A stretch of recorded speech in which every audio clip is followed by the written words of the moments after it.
आज आपण south Indian style पनीरची भाजी बनवतोय, ज्याचं नाव आहे पनीर चेट्टीनाड।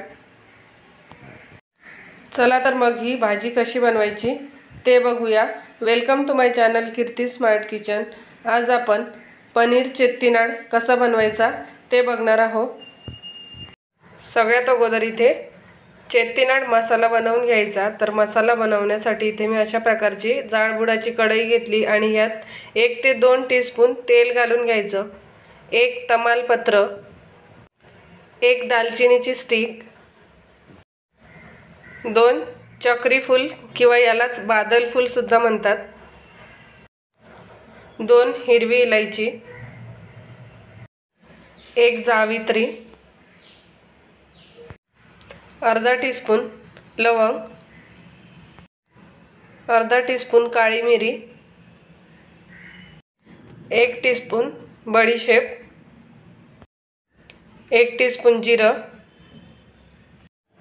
कढीपत्ता, 4 ते 5 लाल मिरच्या। तर इथे लाल मिरच्या तुम्ही कमी जास्त सुद्धा करू शकता।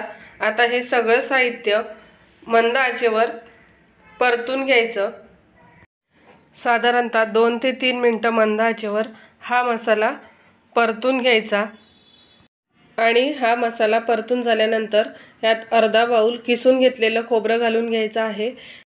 तर इथे मी डेसिकेटेड कोकोनटचा वापर केलेला आहे। डेसिकेटेड कोकोनट ऐवजी तुम्ही किसून घेतलेलं खोबरं सुद्धा अर्धा बाउल घेऊ शकता।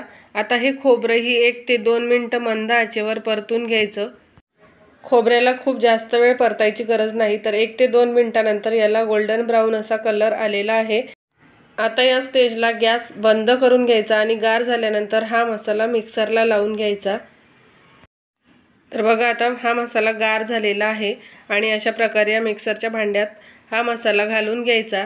त्याचबरोबर इथे मी 10 ते 12 लसूण पाकळ्या घेतल्या, 2 कांदे चिरून घेतले, अशा प्रकारे कांद्याला रफली चॉप करून घेतलं। त्याचबरोबर 2 टोमॅटो सुद्धा रफली चॉप करून घेतले।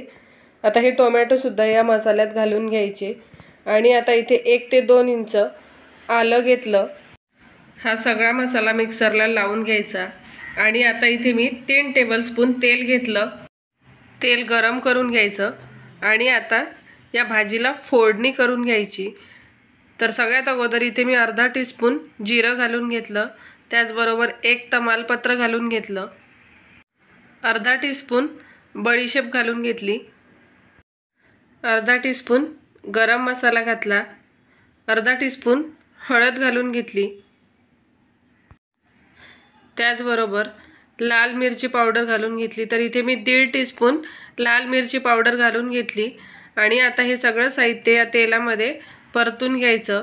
आणि परतल्यानंतर हा जो मसाला बनवला होता तो मसाला घालून घ्यायचा। तर यालाच चेट्टीनाड मसाला असं म्हणतात।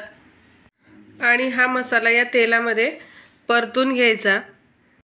1 ते 2 मिनिटं मंद आचेवर हा मसाला या तेलामध्ये छान असा परतून घ्यायचा।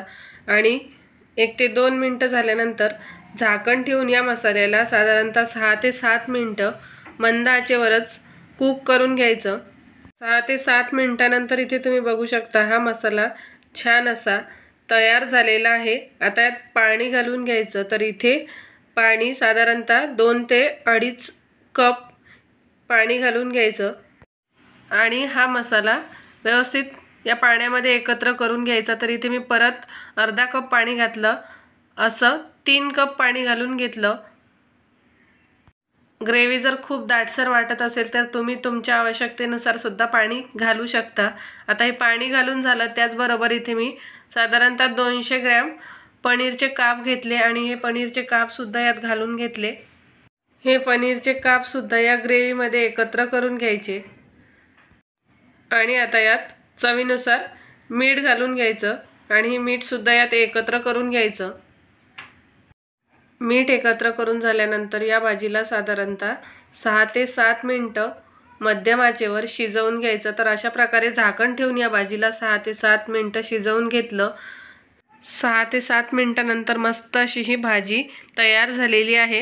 अगदी मस्त असं या पनीर चेट्टीनाडला टेक्स्चर आलेलं आहे।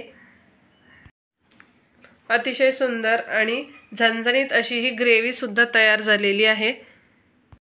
या पनीर चेट्टीनाडला तुम्ही नान, तंदुरी रोटी किंवा चपातीसोबत सुद्धा खाऊ शकता। तर आजची माझी ही पनीर चेट्टीनाडची रेसिपी आवडल्यास चॅनलवर नवीन असेल तर चॅनलला सबस्क्राईब करा, तसेच बेल आयकॉनही प्रेस करा, म्हणजेच नवीन रेसिपी आल्या सगळ्यात अगोदर नोटिफिकेशन तुम्हाला येईल। लाईक, शेअर आणि कमेंट करायला विसरू नका। पुन्हा एकदा भेटूया अशाच नवीन रेसिपीसोबत, तोपर्यंत धन्यवाद।